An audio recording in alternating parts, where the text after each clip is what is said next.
Hi, I'm Mac McCarthy, and I help people with their breakups. And I'm back on deck in the live stream. Top 5 breakup issues of 2021. Let's get into them. And please put in the comments below if you think I missed a top 5 breakup issue I see in 2021. 2021 is going to be an interesting year, not just for love and breakups, just for a whole bunch of stuff. Seems like finances are getting crazy right now. So, if you really think about it, 2021 is a lot different than even the start of 2020, right? Because we've just seen this pandemic, call it what you want. I'm not going to get deep into that part, but it's changed things. And I'm noticing when people come to me with breakups, some common themes. Now, not all of these themes or problems are specific, and that's why you need to write your story and send it in to writemac.com so you can get a tailored response, because there's always something about your story that makes it a little different, right? There's always something that makes it a little bit different. And if you want advice, you got to get specific. To get specific advice that's actually going to help you, right? What's up, Troy? So, the number one thing I'm seeing, and Danny, who's my research guy, my partner here, and sound engineer. Danny, what do you think if you just had to guess in all your years of knowledge at 22 years old and your vast experience in life and your utter genius for romantic relationships, what do you think would be a top 5 breakup issue you see in 2021? Just a guess. Would be the distance. Long distance. Yeah. You know what? I don't know if that's because of 2021. Actually, you know what? It's on the list of the top 5. Troy, let me know if there's one that you think top 5 breakup issues you see in 2021. Anyone else that's on the live stream, go ahead and drop one in there if you see something or you think of one. The number one I'm seeing, though, is not long distance, but long distance, I suppose, is a part of it. And I would say long distance will always be a high probability leading to a breakup. So that's a good one to put. I would say that would be any time, but in, what do you mean something new or what? Well, top 5 breakup issues I see in 2021. What I mean by that is, what do you just see in 2021? It could be, like he said, well, distance, even though that could be a problem in 1981, which, by the way, is a bigger issue now because people meet online. People meet online. And the amount of people that meet online that live in different countries start relationships through text, email, FaceTime, and then call me up and go, hey, man, she just stopped talking to me. I'm like, so how long have you been seeing each other? Well, we've only seen each other once in 3 months. What? Damn. Michael Andrew, welcome. Long distance, social media, dating apps. Todd Whitmore, what's the solid topic this evening? Top 5 breakup issues I see in 2021. What do you see, Todd? So Troy just threw in, honestly, single mothers. See, I wouldn't say that would be a top one for 2021, but obviously Troy's come across a few of those. But certainly it could be the case. What I've noticed is on dating apps, women that actually come to me that are in relationships where they start dating a guy, they're very anxious about getting a commitment or finding the guy to be a narcissist. Okay, Troy, just let's do it from your perspective, my friend, and how old you are. And go ahead and just state how old you are. I know what you mean, though. I would say that that would depend on environment. So this is a good little bit of a rabbit hole to go on before we get into the top 5 breakup issues I see in 2021. But the area that you live in counts.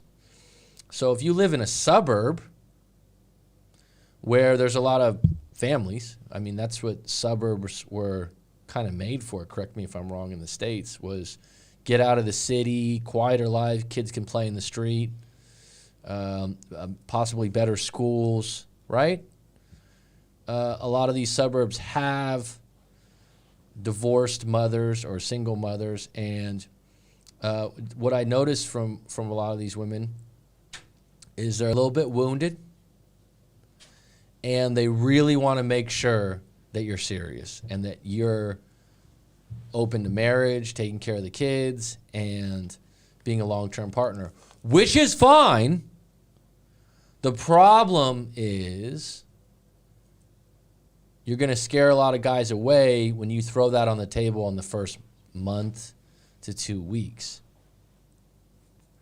Now, some women might not like this. A woman's approach would be better off saying, yeah, you know, I'm looking for a long-term relationship. So there's a difference between going, hey, what are you looking for? And you go, oh, well, you know, why did you come to this dating app? What are you really looking for? Well, I'm looking to meet single women. I'm a single guy. But what are you really looking for? Now, that's like a leading the witness statement, right? It's better to go, you know, I'm looking for a long-term relationship now, and then organically have some nice dates, go out. And Troy, Todd, Michael, we got a man's audience right now. They say the way to a man's heart is his stomach. This is an old saying. Have you heard this before, any of you guys? A woman that cooks. Yeah, I have. You have, Danny? Right? Like a woman that cooks for you and whatnot. But what's the way to a man's head? And sometimes women get to a point where they haven't even entered the guy's head or thoughts. What do I mean by that? The guy's not thinking about you. He just wants to go out on a date and see what happens. Right? He wants to make that decision for himself. Now you dating him, right? And, you know, I understand you don't want your kid to be around some guy that's, you know, just a fly-by-night, you know, one-night stand. That's all right. But laying everything out on the table where you're going 0 to 100 and you're creating a situation that's really uncomfortable, and the guy hasn't even got a taste test of the good parts of you, right? No pun intended. So, top 5 breakup issues I see in 2021, okay? A partner with mental issues, okay? This doesn't mean I'm insensitive. I'm just saying this is coming up a lot. PTSD, anxiety. When I say anxiety, I'm saying someone identifies with getting extreme anxiety regularly. Bipolar, depression. Again, depression can be varied, but in other words, you know, I'm a massive depressant. I get depression a lot, whatnot. What's the other one? So I've had a few schizophrenics, which I don't even know, to be quite frank, if I've ever worked or went to school with someone that was schizophrenic. So I haven't come across this. But I've noticed more than ever before, especially this last year, that people are getting in relationships with people. And let me add addiction to that. Because could we say that's addiction is a mental issue if you're addicted to drugs? I would say yes. What do you think, Dan? Yeah, addiction is obviously an issue. A mental issue, right? Yeah. My last girlfriend had been a mental caseworker for 16 years. Wow, that's interesting. my point is, my father has PTSD from the Vietnam War. My father was an alcoholic, so I've dealt with those kind of people. And by the way, off and on, not just from when I was a kid. He went off it for 20 years and then relapsed. I've had a couple girlfriends that weren't full-blown alcoholics, but what you'd call functional, which at times would elevate into binge drinking. Okay. I've had moments in my own life where I've had a span of time where I would say I was depressed.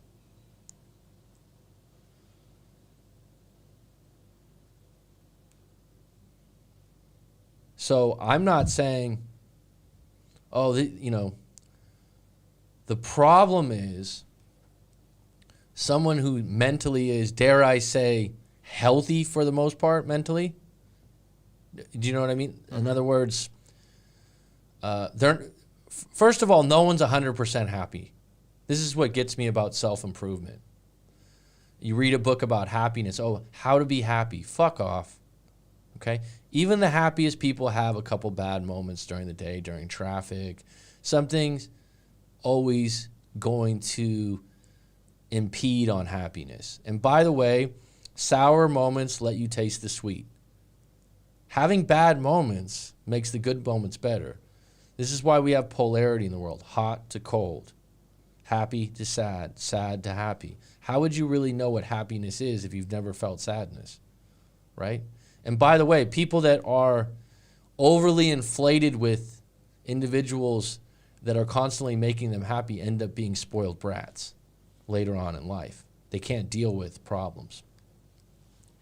So when someone goes, I just want to be happy, I would say I would want to have more happy moments. I would have more control over doing things that make me happy. But being happy 100% of the time, it's just not realistic. Okay? Making an effort towards getting back to happiness every time you're down, okay, I can dig that. Right? It's a choice. Yeah, it's reframing, Hazel. So getting back to this, my point is, you get someone that meets someone, fireworks shoot off, it's rose petals and wine glasses, it's peaches and cream, it's epic, it's outstanding, it's great, it's wonderful. I've heard it all before, as the great Mary J. Blige once said. So you get in this relationship, and you get 3 months, 6 months down the road, and this is usually when it hits. They've mentioned that they have depression, or they've mentioned PTSD, and a lot of times, sometimes it's a combination of these things. And then the person goes, oh yeah, I've heard of that, or I've had an aunt or uncle, or like myself, a father, or something like that. You're somewhat familiar with it, but you've never had a partner with it. Girlfriend, boyfriend, husband, wife, call it whatever you want. And you think, oh, we can work on this. And that's admirable, and it's noble, and it's nice. But then something triggers that individual that you did, or something outside of you, and you're spun because you go, what happened to the person I met that was rose petals and wine glasses, head over heels, and we were having this great time, and then all of a sudden they're crying hysterically in the park for hours and won't talk to me for 5 days. What do I do? I've had clients like this. And first off, I'm not an expert on these mental issues, if you will. I'm not an expert on them. I won't play that role. I, like many of you out there, with the internet now, we can research all this stuff, right, Danny? Mm-hmm. We can research it. And we could get a lot of information that a doctor would probably give us, what I would call surface information, right? Yeah. You don't really get, and here's the thing, PTSD could be from child abuse, it could be from getting ripped off, it could be from gunpoint, it could be from war, it could be from so many different things, right? Anxiety can be triggered from different, some people get anxiety from not making enough money. Some people get anxiety from the uncertainty about the next day. There's so many variances in all these things. Now, You get in a relationship with an individual like this, and a lot of times if it's good in the beginning, you really believe I can work on this. I'm an understanding person. I'm a healthy individual, so surely I can help them. What I'm noticing a lot of times is the individual you're with digs in deeper to their issue. What do I mean by that? So you have some problems in your relationship, and a lot of times communication's a big one, right? They maybe just cut you off for 4 or 5 days and say, I just need a break. This is very common with a couple of these issues. And the other person's like, I want to talk about it. The other person goes, look, I got PTSD, something happened, I can't talk to you for 3 days. I can't talk to you for 4 days. And you're like, I want to talk this through. I want to be there for you. These kinds of things are their playbook for the future. And what do I mean by they're dug in? It means they go, well, I have PTSD, so this is how I am. So I have a right to not talk to you for 3 or 4 days and not communicate with you because I have this issue, which is completely up to them. Here's the issue. The person on the other end doesn't get it. They're like, what the hell? Why don't you want to work on this? Why don't you want to see a therapist? I want to be there for you. I want to be by your side.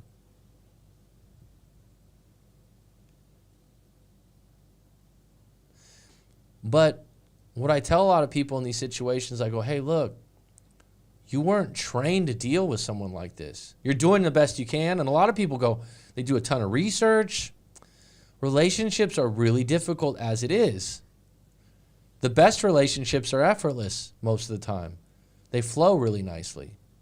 If you get in a relationship and someone immediately identifies themselves as one of these issues, but they're not willing to work on it, but rather go to it often, then here's what you do. You go, how do I help you work on this? Or what's the next step for you to get help with this?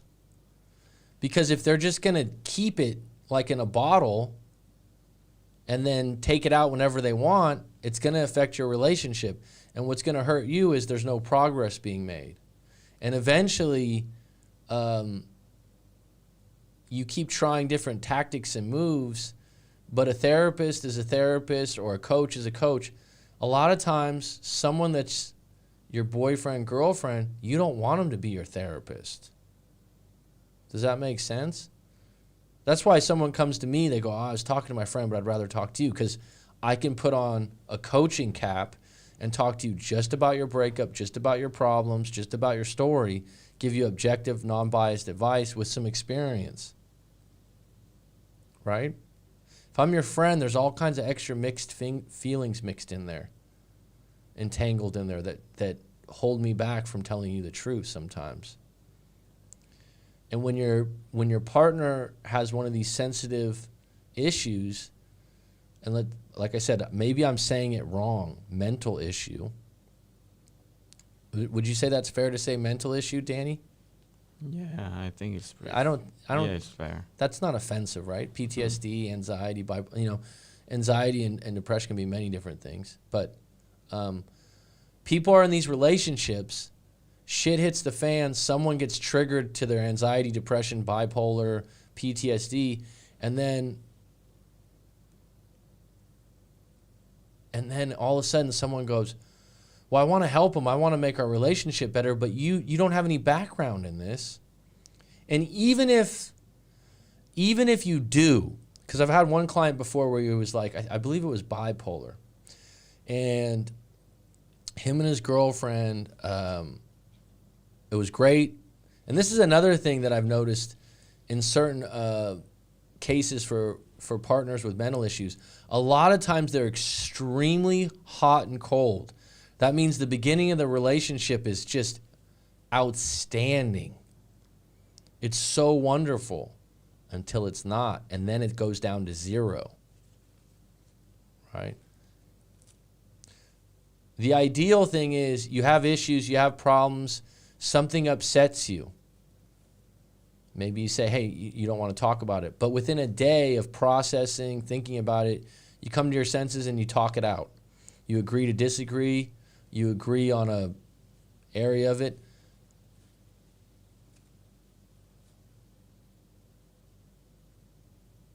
You can't help people that are diagnosed with a mental issue. You can. No. My point is, you can if they're wanting to receive that help from you. Right? You can. Most of the time, people go, you don't understand because you don't have what I have.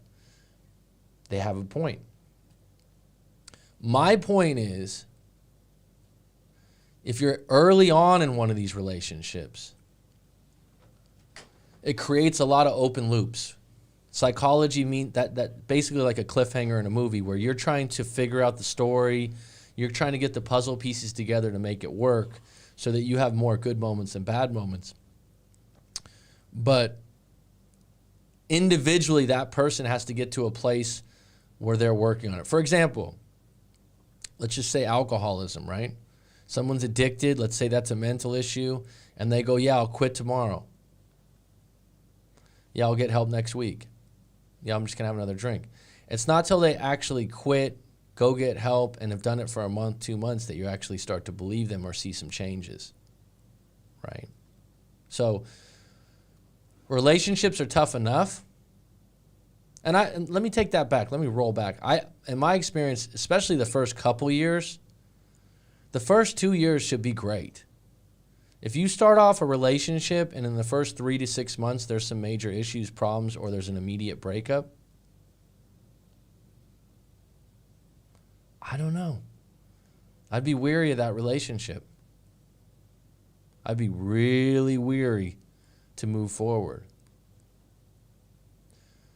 And you don't need to find someone that's just like you, but if you're mentally stable, dare I say, in a good place in your life, happy with who you are, and you get in a relationship with someone like this, and they're up and down, happy and sad, 0 to 100, 100 to 0, and you're going, hey, I love you, I just want to work on these things. You're in two different wavelengths. You're in two different wavelengths. And it would be better for you to disentangle from that person so that they can work on their issues on their own.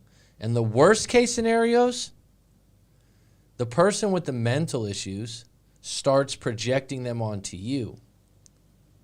They start saying, well, I think you might have some PTSD. I think you might be bipolar. I think you might suffer from depression. Or they'll start blaming you for making it worse on them when you had nothing to do with it. That's a really dangerous part of those relationships, right? Going back to the idea of alcoholism, because it's such a common problem for eons, right? Since the beginning of alcohol being introduced to human beings. How does someone, if you know an alcoholic friend, colleague, family member, how does someone generally quit alcohol? Do they just go, you know what, I'm tired of it? Possibly. Possibly. They usually have a ground zero moment where they lose their job, they get a divorce, they have consequences. And they go, I'm tired of feeling this way, I'm tired of doing this to myself, and I've actually lost something significant in my life because of it. Now they have a reason to be sober. So a lot of times after a divorce, after a breakup, someone will quit or take a look in the mirror at themselves one more time and go, wait a minute. Do I need to start working on this instead of looking for crutches? Instead of looking for someone to enable me to drink? Good question. Top 5 breakup issues I see in 2021. Number 2, lockdowns. Depending on the pandemic, if you will, or whatever you want to call it, has affected seeing each other. Now, this is different regions, different places, so I'll be talking to people and they'll go, well, the lockdown, I didn't even know they were locked down because I don't keep track of every area that's going on. Has this absolutely affected breakups? Absolutely. Mr. Bynum, how you doing? Absolutely.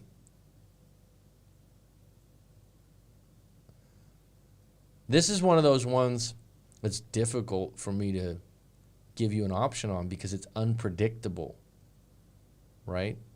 So it'd be one of those things I go, hey, look, we're going to have a lockdown for 2 months. Then it's going to be okay again, and we won't have a lockdown again. But we have some areas where they're locking down, I don't know, every 2 months, 3 months. I mean, it's crazy.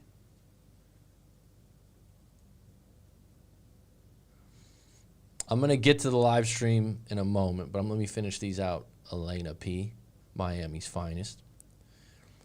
COVID has affected them seeing each other. So this is a really tough one in 2021. It's affected things. And it's affected people more than the lockdown. Because the other part of this is sometimes people go, well, you have to wear a mask and my grandma's here, so you can't visit because you work in a public place. Totally understandable. Because that's what we believe. These are things that are affecting relationships. What people need to do when they're in the breakup and they're in these situations, these are circumstances that are out of your control that hurt your relationship, but you have to deal with, do the best you can, and let the chips fall where they may, because you're not going to be able to change the tides of that stuff. Number 3, top 5 breakup issues I see in 2021. LDR has happened in some shape or form. So Danny, you were right. LDR being long distance relationship. So long distance relationships can happen because of dating apps, which I believe are more self-inflicted. It's almost like a bad habit. And ironically, I've had clients that, hey man, there's no problem with a dating app. But when you're meeting all these women that live 6 hours away, 8 hours away, I mean, at what point do you want to put a radius on this thing? I mean, I have one client, it's like how far does she live? Oh, about 8 hours, mate. Didn't the last one live 6.5? It's like, I mean, I would say within 2 hour drive would be a nice mark to have so that you could see each other at least once a month if you're doing long distance. And then you just need a finish line. Eventually, we're going to live in each other's city within a year, 6 months, a year and a half, what have you.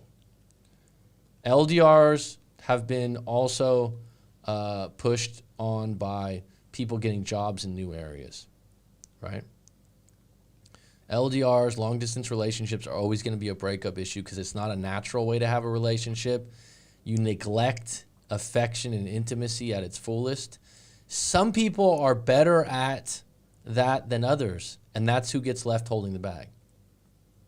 Someone will break up over a long-distance relationship, and they'll go, oh, we just don't talk the same, we don't do this. A lot of times it's like, if you guys could sleep together, if you guys could hold each other, you'd probably be back on deck within 24 hours.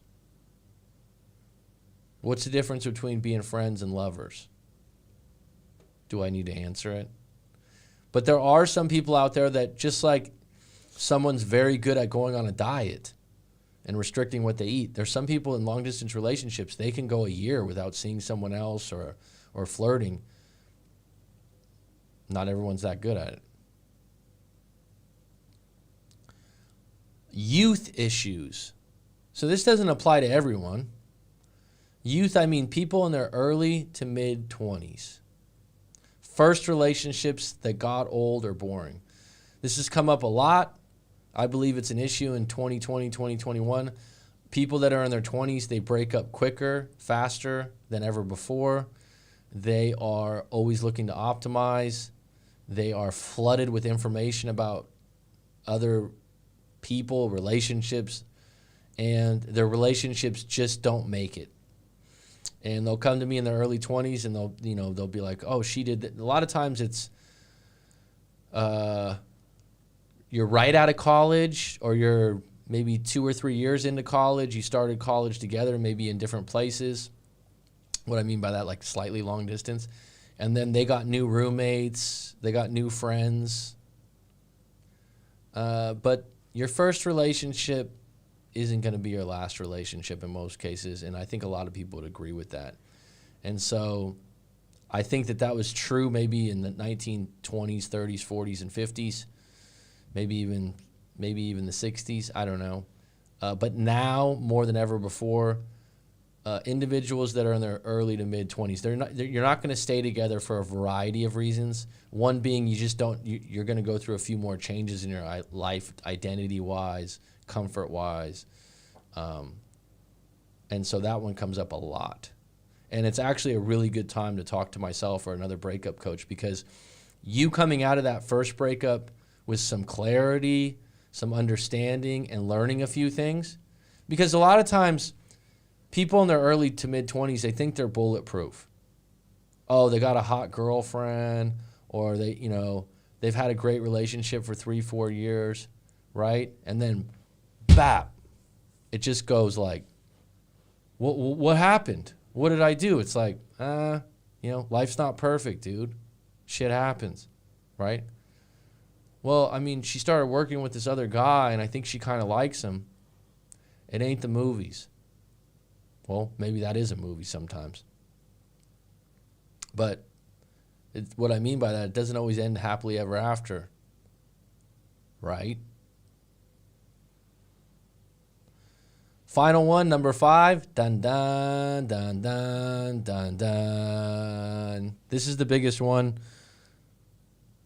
Oh, no, music's not on. We can throw a little music on for this one to lead up. Anyone know what number 5 is? This is what I always come back to. This is what I would say is the single biggest reason, broadest reason for most relationships ending. It's the root of most relationships ending. Are you ready? Someone was influenced by an environmental change and a friend's change, and or both. Specifically, new colleagues or new roommates, as an example. Circumstances have changed, identities have changed, values have changed because environment and friends have changed. Do you understand what I mean by that? That's a big one. That's a big one. Now I'll add something to that. This is something different in 2021. Content consumption has changed. Think about that. Do you know what I mean by that, Dan? I'm not sure of it, I guess. So content being, let's just say YouTube. Okay.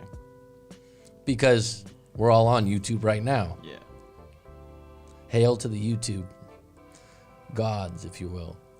But, correct me if I'm wrong, do you go down some rabbit holes sometimes and just binge watch a topic? Uh-huh. Right? Yeah. Like for example, depression, right? Yeah. If you want to go down that rabbit hole one day, you could watch 100 videos on it easily. Different perspectives, right? Yeah. So let's say you're having relationship issues and you go to YouTube, and I'm up there and I talk about breakups and whatnot. I think I give pretty good advice, but I'm also biased in that statement. But you go and get 100 perspectives. Could that influence you breaking up? Yes. Could that influence you making some bad moves? Yes. Could it influence you making some good ones? Yes. But I would also add, let's add content consumption with, could it change your mind about what you value? Yeah. I mean, for example, if you go on and have an obsession with expensive cars, and you start doing all this research on expensive cars, or entrepreneurship's a big one, right? Owning your own business. And your girlfriend met you, and when you first started, you were a cop. You don't like being a cop now because it's not a very good position to be in America. And so you want to be an entrepreneur and start an online business. That's going to change who you are as a person. It's going to change your relationship. And people more than ever before change who they are and what they do. Just how it is. Based on more content, more information, but environment and friends change. And it happens all the time. I'll go, did they get a new job recently? Yeah, actually they did. Did they, who are they living with? Well, she just moved in with 2 of her friends that are both single and like to drink. Oh, did she start to change around?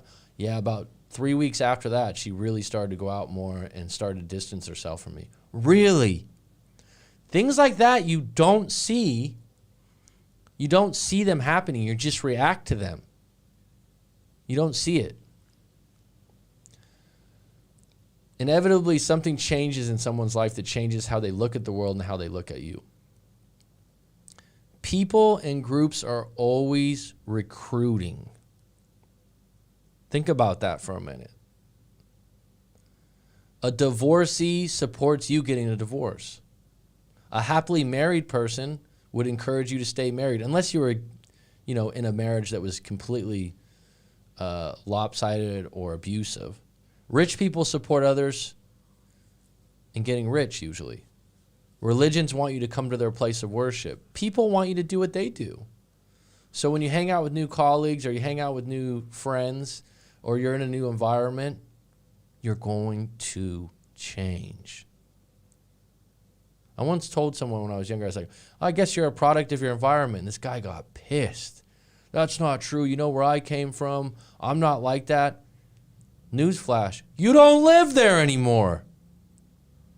I lived in San Diego. Beautiful place, lived on the beach, happy place. Everyone's from somewhere else, by the way. A lot of transplants by the beach. A lot of people from different parts of the world, whatnot. You're not a product of your environment, man. I'm not a product of where I was from, obviously, because you don't live there anymore. Right? If you would have stayed there, you probably would be. Have you ever moved? This is a really interesting, simple way to put it. Have you ever moved somewhere and the new environment you live in has a different style? So I noticed this when I lived in San Diego. There's a lot of surfers, skaters, the dress style was totally different. Flip-flops. Girls had on short skirts. A lot of dudes had on like long hair and like trucker hats at the time. Stuff like that. Totally different style from the San Francisco Bay Area that I grew up in. Within a year, I was wearing flip-flops. I was wearing a few different kinds of, what do you call it, companies of clothing that I didn't wear before. That was just from environment. Now someone goes, oh, you didn't have to change. No. I liked some of the changes. Those affect your relationships, those changes. All right, let me get into the live stream. I got about 15 minutes here. Troy Carpenter, something new or what? Michael Andrew, always a pleasure. We're going to have you on soon, Michael, I believe. With social media, I mean, people more likely to break up because they can have a handful of people at their fingertips waiting, says Michael. Be more specific. My last girlfriend had been a mental caseworker for 16 years. Did that affect your relationship, Troy, if you're still on? Sometimes there's a lack of vitamins and where you're putting your thoughts and what kind of environment and people you're hanging with. Possibly true, Hazel. Always trust your intuition, Troy. As I would say that gets truer and truer as you gain more life experience. Your life experience contributes to your intuition. Yes, we do have some good and bad moments, but choices you make with those moments. We can fix other people. You have to let them fix themselves. Otherwise, they will bring you down with it. Absolutely, Hazel. Thank you for that.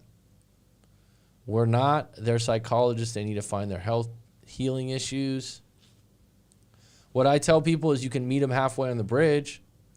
Hey, you want to work on this? I'll be there for you. What do you need? Where do you need me on this? You need to go see a counselor with me, things like that. He was diagnosed with borderline personality disorder after suicide attempt, and I brushed it off because I didn't even know what that means.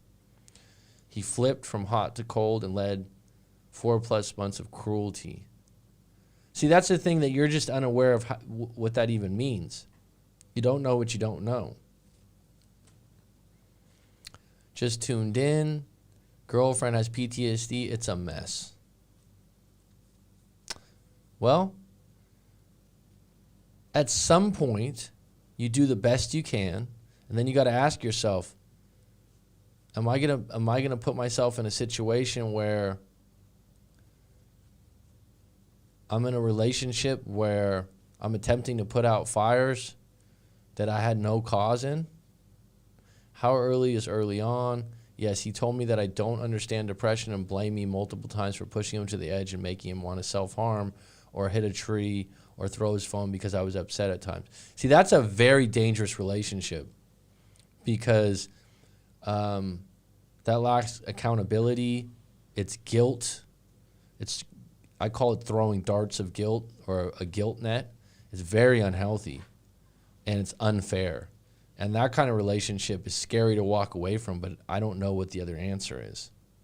Now, I left feeling I am having serious issues and was lucky someone like me because I'm so screwed up and he is this calm, rational person. Mr. Bynum, do men really love or is it just all about lust? You know what's funny about that, Elena P? Men say the same thing about a lustful woman. I've had men say that before too about women. So do men really love? It's been said in some books that men love deeper and stronger, and women are able to peel off men much easier. Because I don't like to generalize, but men take a little bit longer to get to that point. Not all. Some guys are extremely needy and anxious, but because if it takes an individual longer to love, then it's going to be deeper, right? I would say that it's more about lust in the beginning. Rob, you know what I mean. Yeah, there's a sector of men that are in that dynamic. Some will use a disguise of love to pivot straight to lust while pretending. Will use. So every man's pretending then? No, not every man is doing. There's no every man, every woman for anything. Humans are intricate. There's little pieces of us that are all different. That's why we have different fingerprints and different handwriting. Did you know, Danny, that identical twins share a lot of the same things? I don't know if fingerprints they share the same. But the only thing they don't have the same of, I read this recently, handwriting. Interesting, huh? Yeah. And they're supposed to be handwriting experts about personality. Have you ever heard of that before? They can look at your handwriting and tell your personality. So Is it possible? Well, I mean, I guess it's similar to when someone reads your palm. I mean, if you believe it. Okay. Right? But I would say if your handwriting's sloppy or unneat, you're probably sloppy or unneat in your life. There's a great quote that I've heard more than once by different people, so I wouldn't claim it to anyone. So you know, some of these quotes that come out, you're like, oh, Marcus Aurelius said this. I bet someone else said it too. You know what I mean? Yeah. And it says, how you do one thing is how you do everything. I don't think that's 100% true, but I think it's 70 or 80% true. So if you write sloppy, you'll probably have a messy room. Does that, you know what I mean? Like if how you do one thing is how you do everything. And so when you look at some people, you can see that right away. So every man pretending, recommend Codependent No More by Melody Beatty. Thanks, Hazel. That's a good recommendation. That's an entire lifestyle choice by many college-age guys. Laugh out, not college-age guys, but most guys are plotted with it from start. Let's just be honest. Yeah, there's... Elena, that's not true for a lot of guys I meet. There's a lot of guys out there looking for a monogamous, serious relationship.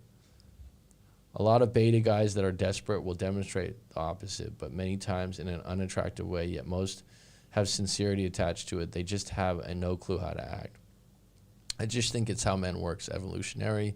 Nowadays, people really don't do much effort to educate themselves. You find a lot of people being airheads and not having meaningful values. Actually, Hazel, I would counter that with some people think they do a lot of research online, right? Like like I said, you can binge watch the no contact rule. You can binge watch psychology videos. You can binge watch all these things. What's interesting is there's not a whole lot to make up for life experience. So some people find themselves to be experts, but they go around accusing people or assuming people to fit in boxes based on what they've researched. I've read those theories. I think there's some relevance to them. What's up, Dark Knight? If men doesn't need a commitment to a woman and just have pure sex, men will have no problem with it for sure. It is what it is.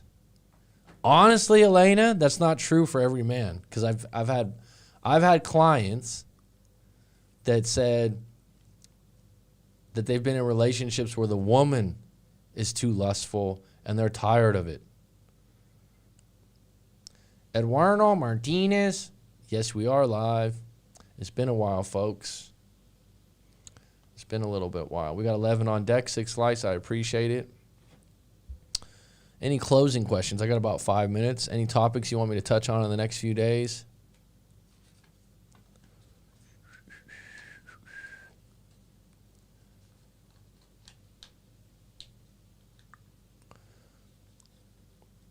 No?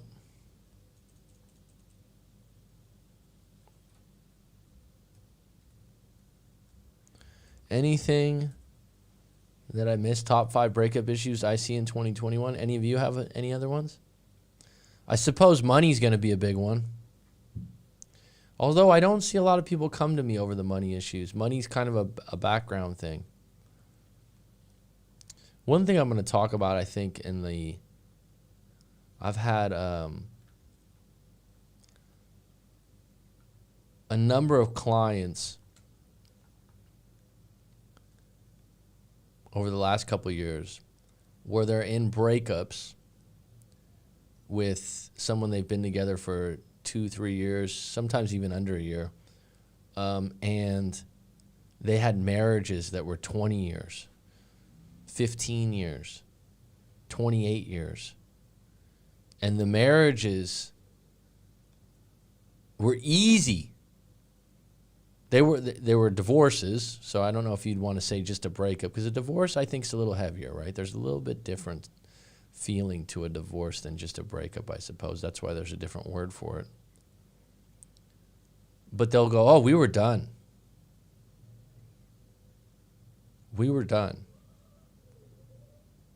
But then when they get in a new relationship, it feels so good, so elevated, so much better than marriage, that if that relationship breaks up,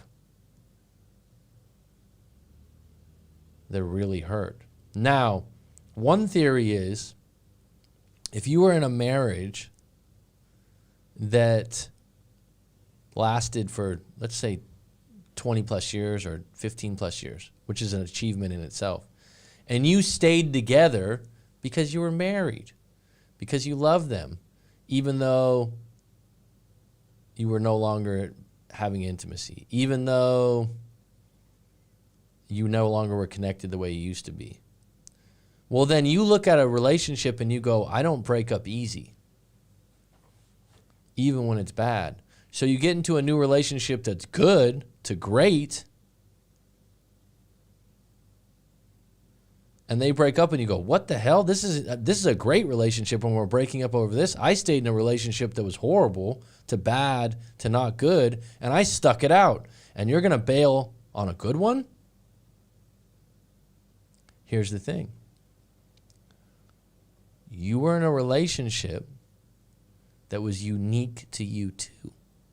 It wasn't the model for everyone else. It's really deep stuff, because a lot of people think, well, relationships are relationships, women are women, men are men. No. It's not as simple as recipes where you bake a cake and you put a cup of flour, you put this, you put that, you do this. It's like people go, well, if I do this, this, and this, then my relationship will be good. Depends on the other person. You know what I mean? It's like, actually, I've been a teacher for years. I've had 200 students in various classes over a term. So you get to know people, right? Some students love my class. Some students don't like it at all. In the beginning, I used to think to myself, what's wrong with these? What's wrong? Why don't you like my, we just don't match up. The way I can convey information, the way I talk, you don't like it. Not my fault, not your fault, just not a match, not a mix. Relationships are the same way. And that's why someone that's been married a long time, they get into a new relationship that's really good and they think, why would you ever want to break up out of a good relationship? I was just in a bad relationship for 4 or 5 years. And I stuck it out. Mr. Bladebine, I'm having dinner with my ex tomorrow night. Gonna keep it light, be in the present, hoping the emotional connection gets stronger. Any parting words or advice? Blade, just be you, bud. Don't go in with any expectations. You're still in a part of the, you're still in a dating phase. You're not going to try to go 0 to 100 and just get back together, boyfriend and girlfriend. Be, like you said, in the moment. Have a really good dinner. Don't rehearse your conversation or anything like that. I sometimes say to people, don't be afraid to spill a drink. What do I mean by that? It means if you knock over a drink, you laugh at it. You don't go, oh, sorry. Oh my God, let me clean that up right away. You get what I mean, right? Because that's not who you were when you first started dating her, right? And I would add, if you're a little bit nervous, you know, before you meet up, go for a run or a jog or some kind of exercise, just to get a little juice out of you, right? I don't recommend doing the something about Mary move. But, you know, you're a good dude. You're good people. Like I told you before, you like who you are. So stick with that. You know, you're just starting to see each other again. Stay in the moment. Don't get out ahead of yourself. And just have a really good dinner, man. That's all.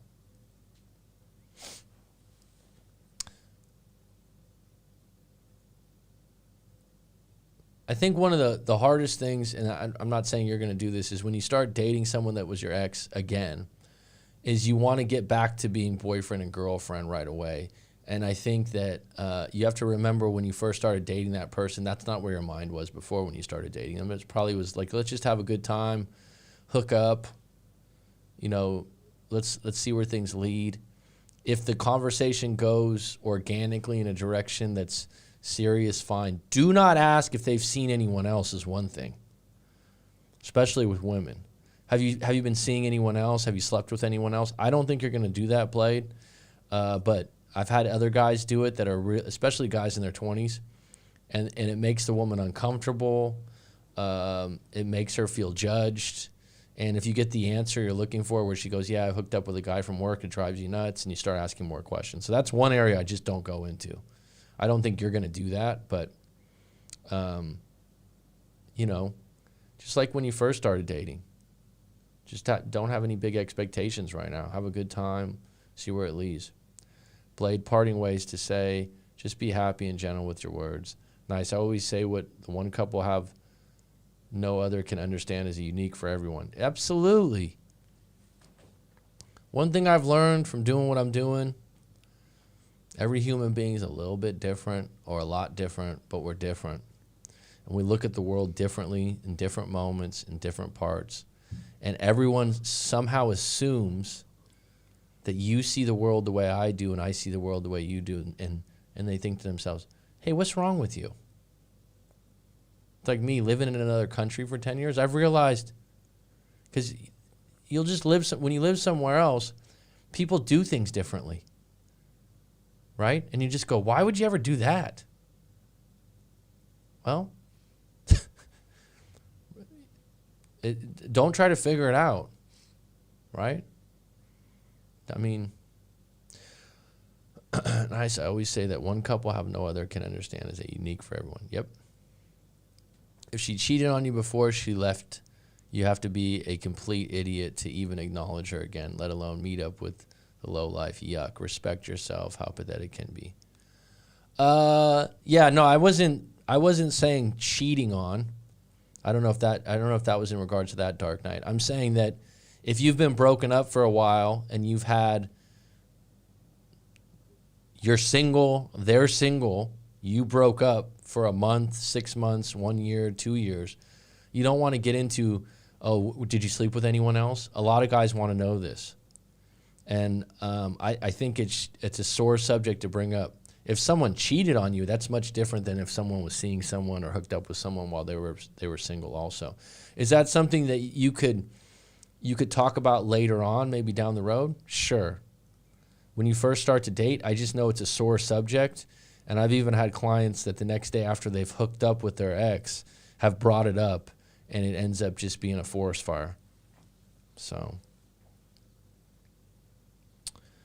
well, it's good to get back on deck today. We got about 60 minutes. I appreciate it. Thanks for chiming in, Blade. What a great name, Blade Bynum. I like that. Double B. All right, folks, it's been a pleasure. A healthy breakup is very different. Yes, I completely agree with you. I was referring to cheaters because it seems to be most cases from what I read. Yeah, no. Every situation is different, Dark Knight. But yeah, if it's if you're going back to someone that cheated on you, you must have some real clarity. They must be really sorry, and you're gonna have to let that go. And you can't forget, but you can forgive, and that's a choice.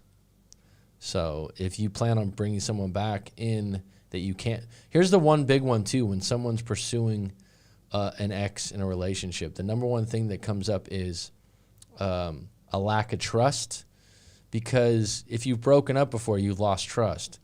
And so you got to really build back up trust. Connection and attraction are either there or they're not there. You can build connection, but it's either there or it's not there. Attraction's the same way. Obviously, some people can let themselves go physically, and that'll affect things. But those two things are usually there or they're not there. Trust needs to be built, right? It needs to be built, and it needs to be rebuilt, and it's rebuilt over time.